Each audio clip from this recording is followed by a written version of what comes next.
Hello everyone, welcome to my YouTube channel Makin Stock. तो friends, आज की इस वीडियो में हम डिस्कस करेंगे एनएचपीसी जेई मैकेनिकल वाले बच्चों के लिए फुल सिलेबस। मैकेनिकल का क्या सिलेबस होने वाला है आपका एग्जाम में, आपके एग्जाम में क्या एग्जाम का पैटर्न रहने वाला है, आपका सिलेक्शन होता है तो आपको सैलरी कितनी दी जाएगी, और आपके लिए कौन सी बेस्ट बुक्स है मैकेनिकल वाले बच्चों के लिए इस एग्जाम को क्रैक करने के लिए।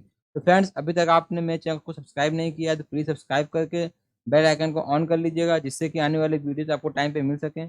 और अगर ये वीडियो अच्छा लगता है तो प्लीज़ वीडियो को लाइक कर दिएगा, अपने सभी दोस्तों के साथ शेयर कर दिएगा। तो फ्रेंड, आगे बढ़ते हैं तो देखते हैं आपकी जो सैलरी का स्ट्रक्चर होने वाला है।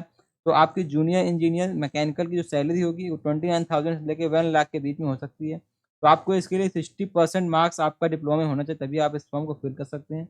एक कन्फ्यूजन फ्रेंड्स ये थे कि जिन लोगों ने ऑटो कैड किया है क्या वो इस फॉर्म को फिल कर सकते हैं, या जिन लोगों ने नहीं किया है। तो फ्रेंड्स, अगर आपने ऑटो कैड नहीं किया तो फिर भी आप इस फॉर्म को फिल कर सकते हैं, क्योंकि यहाँ लिखा हुआ है कि knowledge of AutoCAD can be added advantage. मतलब थोड़ा-सा आपको एडवांटेज मिलेगा, ऐसा नहीं है कि आपने अगर ऑटो कैड नहीं किया है, तो आप इस फॉर्म को नहीं फिल कर सकते। और मैंने इसको स्टेप टू स्टेप कैसे इस फॉर्म को फिल करना है, उसका ऑलरेडी वीडियो अपलोड किया है। अभी तक आपने इस वीडियो को नहीं देखा तो प्लीज़ डिस्क्रिप्शन बॉक्स में आप जाएँगे, आपको उन सब वीडियोज़ का लिंक मिल जाएगा, ठीक है? तो मैकेनिकल वाले बच्चों के लिए जो वैकेंसीज़ निकाली गई, टोटल 31 वैकेंसीज़ आप लोगों के लिए निकाली गई, जो आपके मैकेनिकल वाले बच्चे हैं। तो अगर आपका सिलेक्शन होता है, जो आपको जो सीटीसी मिलेगा, उसमें आपको बेसिक पे, डीए, एचआरए, कैफेटेरिया अलाउंसेस, बहुत सारे अलाउंसेस आपको मिलेगा अगर आपको यहाँ सेक्शन मिलता है तो। तो फ्रेंड्स, अगर आपको मेरा वीडियो अच्छा लगता है प्लीज़ वीडियो को लाइक कर दीजिएगा। फिर से आपसे रिक्वेस्ट करता हूँ, आप लोग वीडियो देख लेते हैं बट आप लोग वीडियो लाइक नहीं करते हैं। प्लीज़ वीडियो को लाइक कर दिएगा, जिससे कि मुझे भी मोटिवेशन मिलता है और मैं अच्छे-अच्छे कंटेंट्स आप लोगों के लिए लेके आता रहूँगा। और अगर आप लोगों ने अभी तक मेरे लास्ट वीडियोज़ को नहीं देखा है तो मैंने बहुत ही अच्छे प्रीवियस ईयर पेपर्स का सॉल्यूशन करवाया है। तो मैंने अभी रिसेंट में बार का पूरा डिटेल पेपर सॉल्यूशन करवाया है, और एचयूआरएल का जेईई का जो पेपर हुआ था मैंने उसका पूरा पेपर सॉल्व करवा दिया है। और इसके बाद मैं अभी आप लोगों के लिए एनएचपीसी का previous year questions with model paper का सॉल्यूशन वीडियो लेके आने वाला हूँ। तो टोटल मैं 5 सेट्स लेके आऊँगा, जो आप सभी लोगों के लिए एग्जाम को क्रैक करने के लिए 100% फायदेमंद रहने वाला है। ठीक है फ्रेंड? तो फ्रेंड, प्लीज़ चैनल को सब्सक्राइब कर लीजिएगा, और ये वीडियो कैसा लगा तो प्लीज़ कमेंट करके मुझे इन्फॉर्म कर दीजिएगा, बताइएगा, ठीक है? तो आगे बढ़ते हैं वीडियो में। तो फ्रेंड, जो आपका एग्जाम का पैटर्न होने वाला है, आपका एग्जाम का पैटर्न 3 पार्ट्स में आएगा, पार्ट 1, पार्ट 2 एंड पार्ट 3। तो आपके जो टाइमिंग मिलेगा आपको 3 आवर्स मिलेगा, और आपका एग्जाम का जो लैंग्वेज होगा वो आपका हिंदी और इंग्लिश दोनों मोड्स में होगा। तो आपको टोटल 200 क्वेश्चंस आने वाले हैं, जो एक क्वेश्चन आपका 1 मार्क का रहेगा, और इस पेपर में आपका नेगेटिव मार्किंग भी दिया गया है, जिसमें 0.25 आपका नेगेटिव मार्क्स रहेगा, ठीक है? तो अगर हम पार्ट 1 की बात करें, तो पार्ट 1 में आपको 140 क्वेश्चंस आएँगे, आपकी जो ब्रांच है मतलब मैकेनिकल से आपके 140 क्वेश्चंस आएँगे, और सभी क्वेश्चंस आपके ऑब्जेक्टिव टाइप होंगे, चाहे वो पार्ट 1 की बात कर लें, चाहे पार्ट 2 की बात करें और चाहे पार्ट 3 की बात करें, सभी क्वेश्चंस आपके ऑब्जेक्टिव रहने वाले हैं। अगर हम बात करते हैं पार्ट 2 की, तो पार्ट 2 में आपको 30 क्वेश्चन जीएस से आएँगे, जीएस मतलब जीए या जीएस से आएँगे, और पार्ट 3 आपका रीजनिंग का होगा, जिसमें से आपको 30 क्वेश्चंस आएँगे। अब बढ़ते हैं आगे वीडियो में, तो देखिए उससे पहले मैं आपको ये बता दूँ, मैंने अभी आपको बताया कि मैं टोटल 5 सेट्स आप लोगों के लिए सॉल्व करवाऊँगा, तो जिससे कि आप लोगों को हेल्प मिल सके। बस आप लोग कमेंट करके ये बताइएगा वीडियोज़ में कि आप लोगों को ये जो मैं सॉल्व कराऊँगा, ये आपको लाइव सॉल्व चाहिए या आपको रिकॉर्डेड वीडियो अपलोड चाहिए? तो प्लीज़ आप लोग ज़रूर बताइए कि मैं पूरा कंप्लीट सेट लाइव सॉल्व कराऊँ आप लोगों के लिए, जिससे कि आप लोगों को एग्ज़ाम का फ़ील मिल सके, या मैं वीडियो को रिकॉर्ड करके अपलोड कर दूँ। प्लीज़ जितने लोग कमेंट करेंगे तो मैं उसके हिसाब से अपना वीडियो अपलोड करूँगा, ठीक है? तो देखिए, जो आपका सिलेबस होने वाला है सबको हम एक-एक करके डिस्कस कर देंगे, और कौन-सी अच्छी बुक्स होने वाली हैं, उसको भी हम डिस्कस करने वाले हैं। तो पहले हम देखते हैं आपका रीज़निंग का सिलेबस। तो रीज़निंग के सिलेबस में आपका 30 क्वेश्चन्स आएँगे आपके रीज़निंग के। तो क्या सिलेबस होने वाला है, तो आपका उसमें अल्फ़ा न्यूमेरिक सीरीज़ आने वाली है, रीज़निंग एनालॉजीज़ आएगी, ब्लड एंड रिलेशन से क्वेश्चन देखने को मिलेगा आपको। तो फ्रेंड्स, ये सब क्वेश्चन जो है ना, जो मैंने अभी आपको यूपीआर, वीओएनएल का नॉन टेक का पूरा पेपर सॉल्व, मैंने हर एक ब्रांच का, इलेक्ट्रिकल ब्रांच हो, सिविल ब्रांच हो, इलेक्ट्रॉनिक्स ब्रांच हो या मैकेनिकल ब्रांच हो, मैंने सबका पेपर इकट्ठा करके 8 पेपर का सॉल्यूशन आप लोगों को दिया है। तो आप इन 8 पेपर को सॉल्व करेंगे, तो आपको रीज़निंग का आइडिया मिल जाएगा कैसे जेईई के एग्ज़ाम में क्वेश्चन्स आते हैं। तो मैंने एक ही जगह आप लोगों को ये रीज़निंग के सभी क्वेश्चन सॉल्व करवा दिए हैं। तो प्लीज़, अभी तक आपने इस वीडियो को नहीं देखा है, तो आप इस वीडियो के डिस्क्रिप्शन बॉक्स में जाएँगे तो आपको रीज़निंग का और हिंदी का दोनों का आपको प्लेलिस्ट मिल जाएगा, जिससे कि आपको यूपीआई विनर में भी हेल्प मिलेगी। ठीक है? तो इसमें और क्या आएगा फ्रेंड, इसमें आपका ये आने वाला है, आपका कोडिंग डिकोडिंग आने वाला है, स्टेटमेंट एंड कंक्लूजन क्वेश्चन देखने को मिलेगा आपको। मिरर एंड वाटर इमेज सबसे ईज़ी क्वेश्चन होता है फ्रेंड्स आपका ये। ऑड वन आउट से क्वेश्चन देखने को मिलेगा। Pictures, series and sequences, paper folding बहुत ईज़ी होता है फ्रेंड्स ये। सिलोजिज्म का क्वेश्चन देखने को मिलेगा आपको। तो अगर आपको सिलोजिज्म को के क्वेश्चन को सॉल्व करने में डाउट है, तो इसका मैंने 5 वीडियोज़ अपलोड किए हुए हैं। इन 5 वीडियोज़ को आप देख लेंगे तो आपको 150 रूल से आप इज़िली सिलोजिज्म को सॉल्व कर ले जाएँगे, ठीक है।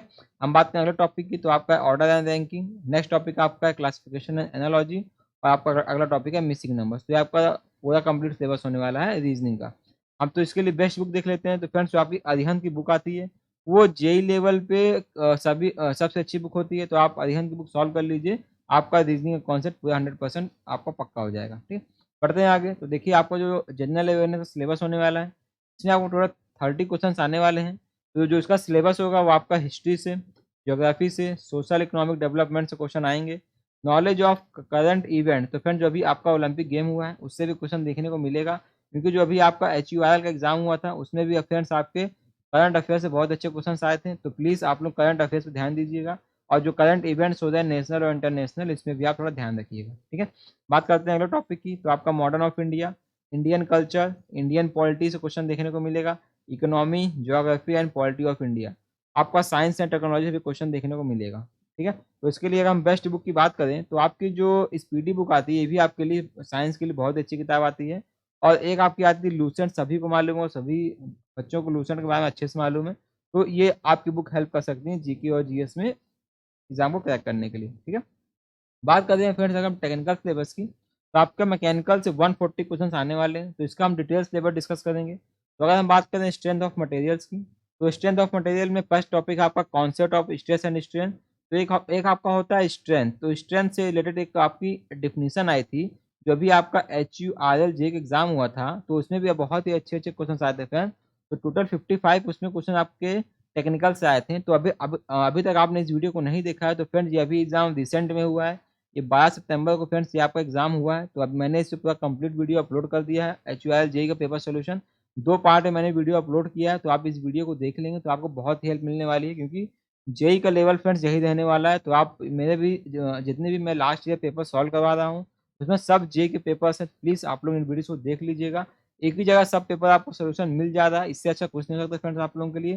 सिस्टमैटिक वे में मैं सब पेपर का सॉल्व करवा रहा हूँ। तो आप अगर कोई भी जेईई एग्जाम दे रहे हैं, तो इन वीडियो को देख लेंगे एक बार, आपको बहुत ही हेल्प मिलेगी जेईई का पेपर देने में। अगर हम बात करें अगले टॉपिक की स्ट्रेंथ ऑफ मटेरियल में, तो आपका elastic limit and elastic constant. Next topic आपका bending moment diagram and SFD force diagram. तो इसमें आपसे ये पूछ सकता है, मान लीजिए कि आपको ये दो सिंपली सपोर्टेड बीम दे दिया होगा, तो इसका बेंडिंग मोमेंट डायग्राम क्या बनेगा, ये आपसे ये पूछ सकता है। या बोल देगा कि आपको यहाँ पे UDL लगा दिया है, तो इस केस में बेंडिंग मोमेंट डायग्राम क्या बनेगा। डायरेक्ट फॉर्मूले बेस पे क्वेश्चन आपको देखने को मिला है HURL में, वही क्वेश्चन पैटर्न यहाँ पे रहने वाला है आपका, ठीक है। अगर हम बात करें अगले टॉपिक की, तो आपका स्ट्रेस इन कंपोजिट बार, उसके बाद torsion in circular shafts, buckling of columns, Euler theory और रैंकाइन थ्योरी। बहुत ही फेमस कॉन्सेप्ट इसमें से आता है आपके लिए। आयलर थ्योरी किसके लिए एप्लीकेबल है, लॉन्ग कॉलम या शॉर्ट कॉलम, और रैंकाइन थ्योरी किसके लिए एप्लीकेबल है, लॉन्ग कॉलम या शॉर्ट कॉलम। तो ये एक one word one liner question है, इस पर सब लोग आप ध्यान दीजिए। मैं सबका पेपर जब आपका सेट लेके आऊँगा, सब मैं सॉल्व करवा दूंगा आप लोगों को, ठीक है। हम बात करें टॉपिक, तो आपका थिन वॉल्ड प्रेशर वेसल, और आपका है deflection in beam, SFD and BMD, ठीक है। बात करते हैं अगले सब्जेक्ट की। तो आपका जो अगला सब्जेक्ट वो आपका थ्योरी ऑफ मशीन। तो देखिए, थ्योरी ऑफ मशीन से सबसे फेमस सबसे इंपॉर्टेंट टॉपिक है आपका इन्वर्जन ऑफ मैकेनिज्म। चाहे वो बात करें क्या कहते हैं, सिंगल स्लाइडर क्रैंकचेन मैकेनिज्म या डबल स्लाइडर क्रैंकचेन मैकेनिज्म, तो आपको इन्वर्जन अच्छे से याद रखना है, ठीक है। तो इसके इंपॉर्टेंट टॉपिक देख लेते हैं। जैसे आपका mechanism and machines, kinematics and kinetics. Second topic आपका डिग्री ऑफ फ्रीडम। फ्रेंड्स, आपसे डिग्री ऑफ फ्रीडम निकालने के लिए पूछ सकता है। तो सबसे फेमस फॉर्मूला है इसका रेवलस क्राइटेरिया और कुचबैक इक्वेशन, आपको दोनों याद रखना है। आपको 4 बार मैकेनिज्म, स्लाइडर चेन और डबल स्लाइडर चेन को अच्छे से पढ़ना है। आपको कैम्स पढ़ के जाना है, ज़्यादा इसमें से बेसिक क्वेश्चन नहीं आएगा कि ये कैम किसके लिए इस्तेमाल होता है, इस पर न्यूमेरिकल नहीं पूछा जाएगा। Gears and gear returns friends बहुत अच्छा क्वेश्चन बनता है, ये सभी आपको याद रखना है। फ्लाई व्हील की बात करें, तो फ्रेंड्स मैंने फ्लाई व्हील पे 2 वीडियो अपलोड किए हुए हैं आप ही लोगों के लिए, बहुत ही अच्छे से मैंने फ्लाई व्हील को डिटेल में एक्सप्लेन किया हुआ है। एक वीडियो में मैंने आपको फ्लाई व्हील का पूरा कॉन्सेप्ट दिया हुआ है, और सेकंड वीडियो मैंने फ्लाई व्हील से रिलेटेड जितने भी लास्ट ईयर AEJ में पेपर्स में क्वेश्चन आए हुए हैं, मैंने वो पूरा प्रॉपर सॉल्व कराया हुआ है।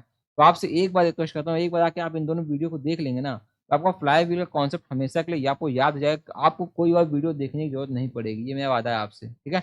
तो आप फ्लाई व्हील में अगर अभी भी आप कंफ्यूज हैं, फ्लाई व्हील के न्यूमेरिकल अभी आप नहीं सॉल्व कर पाते हैं, मैंने हर एक टाइप का क्वेश्चन सॉल्व करवाया है आपका फ्लाई व्हील के केस में। प्लीज फ्लाई व्हील का क्वेश्चन जाके देखिएगा, फ्लाई व्हील का आपका कॉन्सेप्ट हमेशा के लिए याद हो जाएगा।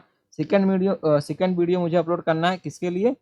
इसके लिए मैं गवर्नेंस के लिए 2 वीडियो अपलोड करने वाला हूँ। पहला गवर्नर का पूरा कॉन्सेप्ट बताऊंगा और सेकंड वीडियो में जितने भी गवर्नेंस से रिलेटेड लास्ट ईयर में क्वेश्चंस आए हुए हैं पूरा मैं आपको सॉल्व करवाने वाला हूँ, ठीक है। उसके बाद बात करें ब्रेक्स एंड डायनमोमीटर्स, ये आपका फेवरेट टॉपिक है इसका, थ्योरी ऑफ मशीन, ठीक है। पढ़ते हैं अगले सब्जेक्ट तरफ। जो आपका अगला सब्जेक्ट वो आपका मशीन डिजाइन। देखिए मशीन डिजाइन में क्या इंपॉर्टेंट टॉपिक्स हैं? Design of static loads, mode of failures. बात करें थ्योरी ऑफ फेलर की, इससे भी एग्जाम में देखने को मिलेगा क्वेश्चन आपको। आपको साइक्लिक स्ट्रेसेस, क्रीप, फेटिक, इस सब से एग्जाम में क्वेश्चन देखने को मिलेगा। आपको डिफिनेशन दे देगा, बोलेगा ये क्या है, तो फेटिक है या क्रीप है। बात करें अगला टॉपिक की, तो आपका अगला टॉपिक है stress concentration factor, stress concentration factor for various machine parts. उसके बाद आपका रिवेटेड जॉइंट्स, इसके मेथड्स, क्या क्या मटेरियल इस्तेमाल होते हैं, टाइप्स उसके। पॉकलिंग एंड फुलरिंग से फ्रेंड्स अभी HUIL में क्वेश्चन आया हुआ है, आप प्लीज जाके देखिएगा वीडियो। वीडियो का आप 2x की स्पीड से देख लीजिए, जिससे कि आपको क्वेश्चन भी दिख जाए और उसका सोल्यूशन भी आप जल्दी से देख लें और आपका टाइम भी सेव हो जाए। तो प्लीज वीडियो को आप 2x करके देखिए, या तो हो सके तो 1.5x करके वीडियो को देखा करिए आप लोग, जिससे आपका टाइम भी सेव हो जाए और आपको काम भी हो जाए, ठीक है। बात करते हैं अगले टॉपिक की, तो अगला टॉपिक आपका स्ट्रेसेस इन शाफ्ट का कीज एंड कपलिंग्स। फ्रेंड्स की से क्वेश्चन आया था आपका कि ऐसी कौन सी की होती है जिसमें आपका कीवे जो है हब में होता है, शाफ्ट में नहीं होता। फ्रेंड कौन सी कीवे है, कमेंट करके बताइएगा आप लोग मुझे। ये क्वेश्चन आपका HUIL जेई में आया कि ऐसी कौन सी कीवे है जिसका की आपका हब में बना होता है, कीवे। ऐसी कौन सी की है जिसका कीवे आपका हब में बना होता है, शाफ्ट में नहीं होता। प्लीज इसका आंसर प्लीज सबसे रिक्वेस्ट करता हूँ कमेंट करिए, और नहीं पता है तो प्लीज जाकर अपना सर्च करिए और फिर उसके बाद करिए कमेंट, तो आपको ये क्वेश्चन हमेशा याद रहेगा, ठीक है। बात करते हैं अगले टॉपिक की, तो अगला टॉपिक आपका स्लाइडिंग कॉन्टेंट बेयरिंग और रोलिंग कॉन्टेंट बेयरिंग, तो इससे भी आपको एग्जाम में क्वेश्चन देखने को मिलेगा, ठीक है। बढ़ते हैं अगले सब्जेक्ट तक, तो आपका अगला सब्जेक्ट है थर्मोडायनेमिक्स।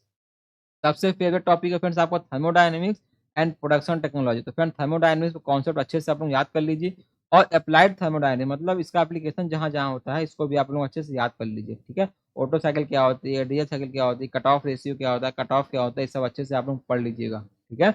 बात करते हैं इसमें क्या क्या टॉपिक्स हैं, तो इसमें सबसे फेमस क्वेश्चन आता है ओपन सिस्टम क्या होता है और क्लोज सिस्टम क्या होता है। बच्चे यही इसमें कंफ्यूज हो जाते हैं, प्लीज ध्यान रखिए ओपन क्या होता है, क्लोज क्या होता है। तो ओपन सिस्टम में मास का ट्रांसफर होता है बट एनर्जी का ट्रांसफर नहीं होता है, ठीक है। ये और क्लोज सिस्टम क्या होता है फ्रेंड्स आपका, ना तो मास का ट्रांसफर होता है ना तो एनर्जी का ट्रांसफर होता है, ठीक है। तो ये आपका होता है ओपन सिस्टम और क्लोज सिस्टम, ठीक। क्या मैंने आपको सही बताया? तो मैंने अभी आपको ओपन सिस्टम का डिफिनेशन दिया और क्लोज सिस्टम का डिफिनेशन दिया, क्या ये सही था फ्रेंड्स? नहीं, ये मैंने आपको सही नहीं बताया, इसीलिए आपसे बोलता हूँ प्लीज जाके एक बार, अगर आप यहाँ पे डाउट हो गया आपको ओपन और क्लोज में, तो आप सर्च करिए। मैंने आपको सही नहीं बताया ओपन क्लोज के बारे में, तो आप एक बार जाकर सर्च करिए। जब तक आप खुद से सर्च नहीं करें, खुद से नहीं पढ़ेंगे, कोई आपको कुछ नहीं पढ़ा सकता, ठीक है। तो प्लीज अगर आपको कहीं डाउट होता है उसको एक बार जाकर सर्च करिए, तो आपको हमेशा के लिए वो याद हो जाएगा। इसीलिए बोलता हूँ कमेंट किया करिए वीडियोज में, तो अक्सर मैं क्वेश्चन पूछता हूँ तो कमेंट किया करिए, जिससे कि आपको वो हमेशा के लिए डाउट याद है। आप भी आगे आप सर्च करिए ओपन सिस्टम क्या होता है और क्लोज सिस्टम क्या होता है, जाके अभी आप लोग सर्च करिए, ठीक है। अगर हम बात करें अगला टॉपिक की, तो अगला टॉपिक आपका है thermodynamic equilibrium, state, property, process and exact and exact differential. उसके बाद अगला टॉपिक आपका है वर्क एंड हीट। उसके बाद टॉपिक है आपका जीरोथ लॉ ऑफ थर्मोडायनेमिक्स। इसमें आपसे ये पूछता है कि जीरोथ लॉ ऑफ थर्मोडायनेमिक्स में किसकी बात करता है, या फर्स्ट लॉ में किसकी बात करता है, या सेकंड लॉ में किसकी बात करता है, तो सब आपको ध्यान रखना है, ठीक है। तो जीरोथ लॉ में आपका टेम्परेचर कॉन्सेप्ट दिया जाता है। बात करते हैं सेकंड आपका फर्स्ट लॉ ऑफ थर्मोडायनेमिक्स, इससे क्वेश्चन आपको देखने को मिलेगा। उसके बाद आपका स्टेडी फ्लो एनर्जी क्वेश्चन, इसको हम बोलते हैं SFEE, steady flow energy question. इससे भी आपका बॉयलर्स में, कंडेंसर्स में क्वेश्चन देखने को मिलेगा, ठीक है। ये आपका क्वेश्चन अभी आया हुआ है HUIL जेई में थ्रॉटलिंग प्रोसेस के बारे में, प्लीज जाकर पेपर सॉल्व कर लीजिए, बहुत हेल्प होने वाली है आपकी। सेकंड टॉपिक आपका है सेकंड लॉ ऑफ थर्मोडायनेमिक्स। उसके बाद आपका हीट पंप, रेफ्रिजरेटर, COP और एफिशिएंसी निकालने का फॉर्मूला आता है। कार्नोट साइकिल है आपका। उसके बाद आपका इसमें टेम्परेचर स्केल से क्वेश्चन पूछेगा आपको, फ़ारेनहाइट को डिग्री सेंटीग्रेड में कन्वर्ट करने के लिए इससे क्वेश्चन पूछता है आपसे। उसके बाद आपका है properties of steam and Rankine cycle. सबसे फेमस आपका इसमें ट्रिपल पॉइंट, ठीक है। तो आप सब इन टॉपिक्स को अच्छे से पढ़ के जाइएगा अपने एग्जाम देने के लिए, ठीक है। बढ़ते हैं अगले सब्जेक्ट का, तो जो आपका अगला सब्जेक्ट है वो आपका है क्या, आईसी इंजन एंड कंप्रेशर्स। तो फ्रेंड आईसी इंजन सबसे इंपॉर्टेंट टॉपिक हो चुका है आज के पेपर्स में, तो प्लीज इन सब टॉपिक्स को अच्छे से पढ़िएगा। तो अगर हम बात करें आईसी इंजन में क्या क्या इंपॉर्टेंट टॉपिक्स हैं, तो आपका है इंजन क्लासिफिकेशन और इसका बेसिक टर्मिनोलॉजी और 2 एंड 4 स्ट्रोक इंजन। तो 2 स्ट्रोक इंजन की इफिशियंसी, 4 स्ट्रोक इंजन की इफिशियंसी, सबका इन दोनों के बीच में कंपेरिजन अच्छे से आप याद कर लीजिए, ठीक है। हम बात करते हैं एसआई और सीआई इंजन की, तो इसमें valve timing diagram, Otto cycle, diesel cycle, dual cycle, Stirling cycle और इरेक्शन साइकिल का फिगर अच्छे से याद कर लीजिए। कहाँ पे हीट ऐड होता है, कहाँ पे हीट सब्ट्रैक्ट होता है, कहाँ पे वर्क मिलता है, कहाँ पे हम वर्क देते हैं, किस साइकिल में किस प्रोसेस पे वर्क देते हैं, सब आप अच्छे से याद कर लीजिए, ठीक है। उसके बाद आपका आता है carburettors and fuel injection system in SI engine. उसके बाद आपका टाइप ऑफ इग्निशन, उसके बाद आपका engine cooling and lubrication. Friend, engine cooling से आपका यूपीआर यूएनएल जे में क्वेश्चन आया हुआ है, यूपीआर यूएनएल जे में क्वेश्चन आया हुआ है। मैंने ऑलरेडी इसका 2016 का सेकेंड शिफ्ट का डिटेल में पूरा पेपर सोल्यूशन करवा दिया। आप लोगों ने अभी तक इन वीडियोस को नहीं देखा है तो प्लीज़ आप बहुत कुछ मिस कर रहे हैं फ्रेंड्स। जाके आप एक बार देखिए, आप एक क्वेश्चन सॉल्व करेंगे तो आपको इतना कॉन्फिडेंस आ जाएगा कि आप उससे 4-5 क्वेश्चन इजीली सॉल्व कर सकते हैं। मैंने हर पेपर को ऐसे सॉल्व करवाया है, ठीक है। हम बात करते हैं अगले टॉपिक की, तो आपका अगला टॉपिक है engine friction, lubrication principle, type of lubrication. उसका नेक्स्ट टॉपिक आपका है fuels, fuel of all SI and CI engine. उसके बाद आपका कंप्रेसर। फ्रेंड, एक क्वेश्चन आया है आपका कि किस कंप्रेसर में हम सील का इस्तेमाल नहीं करते हैं, मतलब कौन सा कंप्रेसर हमारा सील्ड नहीं होता है, तो प्लीज़ इसको जाके एक बार सर्च कर दिएगा, पढ़िएगा इसके बारे में, ठीक है। बात करते हैं अगले टॉपिक की तरफ, तो जो आपका अगला टॉपिक है सब्जेक्ट आपका है मटेरियल साइंस। फिर मटेरियल साइंस से भी एग्जाम क्वेश्चन आने लगे हैं। आपसे क्या पूछा था यूपी क्या कहते हैं एचयूएल के पेपर में, आपको एफसीसी का फॉर्मूला अगर नहीं याद था तो आप उस क्वेश्चन को लगा ही नहीं सकते थे। तो आप जाके एचयूएल का वीडियो एक बार देख लीजिएगा, 2x स्पीड करके देखिएगा, 10 मिनट में आपका दोनों वीडियो खत्म हो जाएगा और 10 मिनट में आप 55 टेक्निकल क्वेश्चन सॉल्व कर ले जाएंगे। प्लीज़ जाके देखिएगा, फिर से आपसे रिक्वेस्ट करता हूँ। आपको ऐसे ऐसे क्वेश्चन देखने को मिले कि आपको आता रहेगा फिर भी आप सॉल्व नहीं कर पाएंगे, तो प्लीज़ जाके देखिएगा। तो उसमें एक क्वेश्चन आया था आपका ह्यूमिडिटी रेशियो का, मतलब उसमें आपको ह्यूमिडिटी रेशियो दिया था और उसमें से आपका पार्शियल वेपर प्रेशर पूछ रहा था। तो उसका जो फॉर्मूला था 0.622 पीवी अपॉन में पीवी माइनस पीवी। तो वैल्यूज आपको दिया था, बट अगर आपको फॉर्मूला नहीं याद रहेगा ना फ्रेंड, तो आप वैल्यूज लेके भी कुछ नहीं कर सकते। तो प्लीज़ कुछ कुछ बेसिक फॉर्मूले को याद रखिए, जिससे कि आप अगर एग्जाम में देता है तो बच्चे यहीं पे मात खा जाते हैं कि उनको फॉर्मूला याद नहीं है। तो प्लीज़ फॉर्मूला याद रखिए, सीधे जेईई के पेपर में सीधे फॉर्मूले बेस्ड क्वेश्चन आपको देखने को मिलेगा, ठीक है। तो हम डिस्कस कर लेते हैं अपना मटेरियल साइंस का सिलेबस। तो जो आपका सिलेबस है इसमें आपको एटॉमिक पैकिंग फैक्टर याद रखना है, डेंसिटी याद रखनी है, आपको स्ट्रेस स्ट्रेन डायग्राम को अच्छे से याद रखना है, जो इसका आपका स्ट्रेस स्ट्रेन डायग्राम होता है वो भी आपको अच्छे से याद रखना है फ्रेंड, ठीक है। हम बात करते हैं अगला, तो आपका है testing of materials, NDT, fatigue test क्या होता है, क्रीप टेस्ट क्या होता है, फेरस मटेरियल्स में various types of carbon steels, heat treatment process और नॉन फेरस मटेरियल्स, आपको ये सब याद रखना है। पेपर में आपसे ब्रास का कंपोजिशन, ब्रोंज का कंपोजिशन और मोनल मेटल का कंपोजिशन पूछा गया है, मोनल मेटल का कंपोजिशन पूछा गया है, याद रखिएगा, इसको जाके पेपर सॉल्व करिए, सब याद रहेगा आप लोगों को, ठीक है। हम बात करते हैं अगला टॉपिक आपका refrigeration and air conditioning. Friends, ये भी टॉपिक आपके लिए बहुत ही इंपॉर्टेंट है, रेफ्रिजरेशन एयर कंडीशनिंग। इसमें आपसे जो एग्जाम में क्वेश्चन आया था अभी एचयूएल में पूछा था कि 1 टन ऑफ रेफ्रिजरेशन किसके इक्वल होता है, 1 टन ऑफ रेफ्रिजरेशन किसके इक्वल होता है, तो इसको याद रखिएगा 3.5 किलोवाट के इक्वल होता है आपका। ये क्वेश्चन मैंने आपको याद करा दिया, ठीक है। अगर हम बात करें अगला टॉपिक की, तो जो आपका अगला टॉपिक है वो क्या है, air refrigeration cycle, open system and close और आपका रिवर्स कार्नोट साइकिल, ठीक है। तो हम बात करते हैं सब कूलिंग का इफेक्ट क्या होता है, ये एग्जाम पूछा गया है। सब कूलिंग का इफेक्ट क्या होता है, सुपर हीटिंग का इफेक्ट क्या होता है, सीओपी क्या होता है, ये सब पूछा गया है आपसे एग्जाम में। Vapour absorption system, refrigerants. Friend, आपसे R11 और R12 का साइंटिफिक नाम पूछा गया है, तो जिसको नहीं याद है तो वीडियो में कमेंट करिए कि आपको याद है। प्रॉपर्टीज ऑफ रेफ्रिजरेंट से क्वेश्चन आया हुआ है कि कौन सी इसमें डिजायरेबल प्रॉपर्टी नहीं है, HURL की बात कर रहा हूँ फ्रेंड, HURL में सब क्वेश्चन आए हुए हैं, ठीक है। R11 का क्या नाम है, R12 का क्या नाम है, ये आपको 4 ऑप्शन दिया था, पूछा था कि इसमें से कौन सी प्रॉपर्टी ऑफ रेफ्रिजरेंट नहीं है, तो इसीलिए सब ध्यान से पढ़िएगा। Air conditioning psychometric chart, psychometric process से इससे क्वेश्चन देखने को मिलेगा आपको, ठीक है। बढ़ते हैं आगे, अगला सब्जेक्ट आपका क्या है, अगला सब्जेक्ट आपका है fluid machinery. Friend, fluid mechanics and fluid machinery आपका हर एक एग्जाम का फेवरेट टॉपिक है, ठीक है, तो इस पर भी आप अपनी पकड़ अच्छे से बना लीजिए। हम बात करते हैं अगला, तो इसमें क्या क्या इंपॉर्टेंट टॉपिक्स हैं आपका, इसमें I like question, Navier stroke event, Navier stroke equation पूछा गया था। आपको ये सब मालूम हुआ कि सब इक्वेशन है सब किसी का किसी ना किसी फोर्स का समेशन है, ये सब तो सब आपको याद रखना है। टरबाइन से क्वेश्चन आया था friend, reaction turbine, impulse turbine, कहाँ कहाँ नोजल नहीं लगता है, कौन सा प्रेशर एनर्जी कहाँ होती है, सब क्वेश्चन आया हुआ है फ्रेंड। सब आप रिएक्शन टरबाइन को ध्यान से पढ़िएगा, इन सब का स्पेसिफिक स्पीड का फॉर्मूला याद रखिए, पंप का फॉर्मूला याद रखिए, पंप का स्पेसिफिक स्पीड का फॉर्मूला याद रखिए। बाद में क्वेश्चन आया था, बाद में क्वेश्चन ये आया था कि जब हम सेंट्रीफ्यूगल पंप को स्टार्ट करते हैं तो उसके डिलीवरी वाल्व को क्या करते हैं, फुली क्लोज रखते हैं, फुली ओपन रखते हैं, पार्शियली। तो फ्रेंड ये क्वेश्चन आप याद कर लीजिए। जब भी हम सेंट्रीफ्यूगल पंप को स्टार्ट करेंगे तो आपके उस केस में डिलीवरी वाल्व हमेशा फुली क्लोज पोजीशन में रहता है, डिलीवरी वाल्व हमेशा फुली क्लोज पोजीशन में रहता है, जिससे कि जो आपका मोटर करंट ले स्टार्टिंग में वो कम करंट ले। जब आपका उसमें प्रेशर स्टेबलाइज हो जाएगा उसके बाद हम इसको ओपन करते हैं। तो ये एक क्वेश्चन फ्रेंड्स आपका जे का क्वेश्चन है, बार्क का, ठीक है। इसमें आपसे हाइड्रोलिक से क्वेश्चन आया हुआ है, आपका वो क्या कहते हैं, जो अभी एचयूएल का एग्जाम हुआ है उसमें हाइड्रोलिक से क्वेश्चन आया हुआ है। जो आपको ये मालूम है कि आपका जो पास्कल लॉ होता है उसके अकॉर्डिंग ये आपकी रैम बनाई गई थी। तो यहाँ पे F1 F2 लगता है, यहाँ पे F1 upon A1 equal to F2 upon A2 होता है। तो आपको ये तीनों वैल्यू दे दिया था और आपसे ये निकालने के लिए बोला था F1। तो सब डायरेक्ट फॉर्मूले based question, direct concept based question friends आते हैं। तो अभी इसीलिए बोलता हूँ कि लास्ट ईयर के जे के जितने पेपर सब आप सॉल्व करते चलिए मेरे साथ, ठीक है। बढ़ते हैं अगले सब्जेक्ट की तरफ। तो जो आपका अगला अगला सब्जेक्ट है वो क्या है, फ्लूइड मैकेनिक्स। तो फ्लूइड मैकेनिक्स क्या क्वेश्चन देखने को मिलेगा आपको। फ्लूइड मैकेनिक्स से आपको सबसे बेसिक क्या होती है, फ्लूइड क्या होता है, उसका प्रॉपर्टीज क्या क्या होती हैं, static, fluid statics, fluid kinematics, fluid dynamics, laminar flow and turbulent flow में रिनॉल्ड नंबर की वैल्यू, रिनॉल्ड नंबर का फॉर्मूला सब आपको याद रखना है, ठीक है। आपके फाइव फाइव आपके डायमेंशन लेस नंबर होते हैं, 5 डायमेंशन लेस नंबर होते हैं। मैं इस पर वीडियो लेके आने वाला हूँ, जल्दी इसको वीडियो लेके आऊँगा। तो इस वीडियो को जो मैं लेके आऊँगा वो जो मेरी प्लेलिस्ट रहेगी, जो मेरी प्लेलिस्ट रहेगी, कौन सी playlist, most important mechanical topics, most important mechanical topics के नाम से मेरी प्लेलिस्ट बनी हुई है, जिसमें मैंने हर एक मैकेनिकल टॉपिक को शॉर्ट में एक्सप्लेन किया हुआ है। तो मैं इसी टॉपिक में इस वीडियो को ऐड करूँ, जो आपके 5 डायमेंशनलेस नंबर होते हैं उसको याद करने का ट्रिक बताऊंगा और सबके बारे में अच्छे से बताऊंगा, जिससे कि आपको कभी भी इससे क्वेश्चन आएगा आप सब क्वेश्चन को इजीली सॉल्व कर ले जाएंगे, ठीक है। बात करें, ये देखिए आपका आ गया Navier stroke. Friends Navier stroke equation 3 force का समेशन होता है। उसमें क्वेश्चन आया था एचयूएलजे में, आपको तीनों फोर्स दिया था, बोला था कि इसमें कौन सा फोर्स नहीं होता। फ्रेंड्स इसमें आपका टर्बुलेंस फोर्स नहीं होता है, ये उसका सही आंसर था, ठीक है। बात करें अगला, तो आपको आपसे basic concept of boundary system से आपका बेसिक कॉन्सेप्ट पूछ सकता है, ठीक है।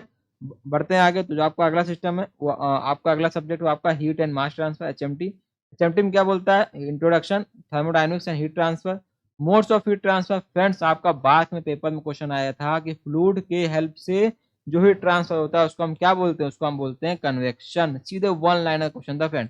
कंडक्शन सॉलिड की हेल्प से, रेडिएशन आपका इलेक्ट्रोमैग्नेटिक वेव्स की हेल्प से जो आपका हीट ट्रांसफर होता है वो होता है आपका रेडिएशन। तो ये फ्रेंड्स आपके सिलेबस है डिटेल में 3 से क्वेश्चन पूछ सकता है आपसे। Basic radiation concept, heat exchanger से क्वेश्चन आपको डायरेक्ट फॉर्मूले बेस्ड क्वेश्चन देखने को मिल सकता है, ठीक है।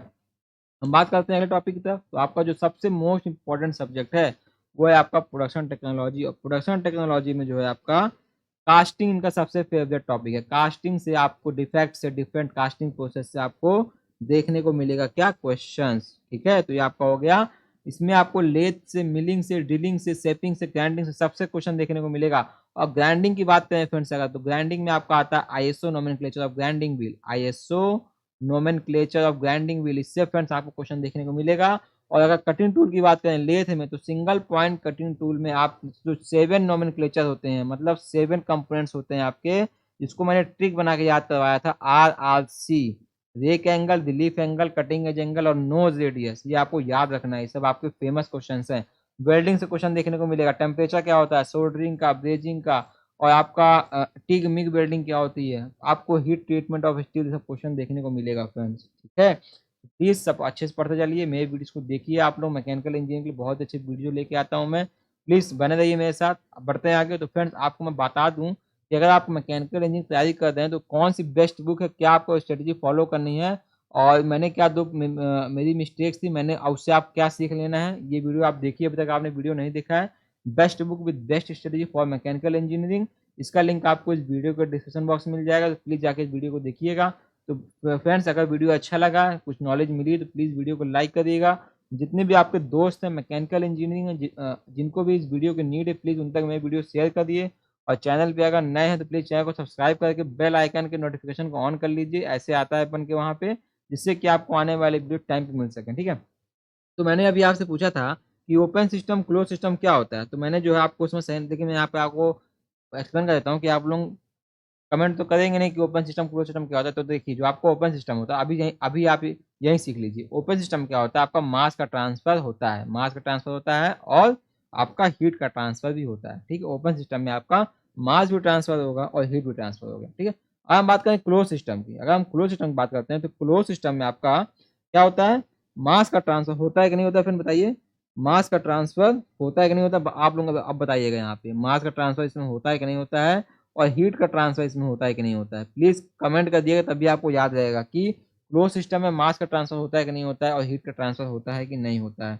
अगर हम बात करें आइसोलेटेड सिस्टम की, अगर हम बात करें आइसोलेटेड सिस्टम की, तो आइसोलेटेड में आपका ना तो मास का ट्रांसफर होता है और ना तो आपका इसमें हीट का ट्रांसफर होता है। तो ये मैंने आपको दो सिस्टम एक्सप्लेन कर दिया, आइसोलेटेड और क्या कहते हैं ओपन। ओपन में आपका मास का ट्रांसफर भी होता है और हीट का ट्रांसफर भी होता है। ठीक है, और आपका यहाँ पे आइसोलेटेड में ना तो मास का ट्रांसफर होगा ना तो हीट का ट्रांसफर होगा। अब मैं आपको क्लोज एक्सप्लेन कर देता हूँ। देखिए, क्लोज में आपका मास का ट्रांसफर नहीं होता है, बस आपका हीट का ट्रांसफर होता है। ठीक है, तो ध्यान रखिएगा इन दोनों सिस्टम को, एग्जाम में क्वेश्चन देखने को मिलेगा। तो याद कर लीजिए, ओपन में मास का भी ट्रांसफर होगा, हीट का भी ट्रांसफर होगा। आइसोलेटेड में ना तो मास का ट्रांसफर होगा ना तो हीट का ट्रांसफर होगा, जबकि आपका क्लोज में मास का ट्रांसफर नहीं होता है बट आपका हीट का ट्रांसफर होता है क्लोज में। ठीक है फ्रेंड, तो फ्रेंड आई होप आपको वीडियो अच्छा लगा होगा, आपको अच्छे से समझ में आ गया होगा। फिर भी आपको डाउट्स हैं तो प्लीज कमेंट करिएगा वीडियो में आप लोग मुझे, मैं आपको डाउट का रिप्लाई देने की जरूर कोशिश करूंगा। ठीक है फ्रेंड, मिलते हैं आपसे अगले वीडियो में, तब तक के लिए good bye and take care.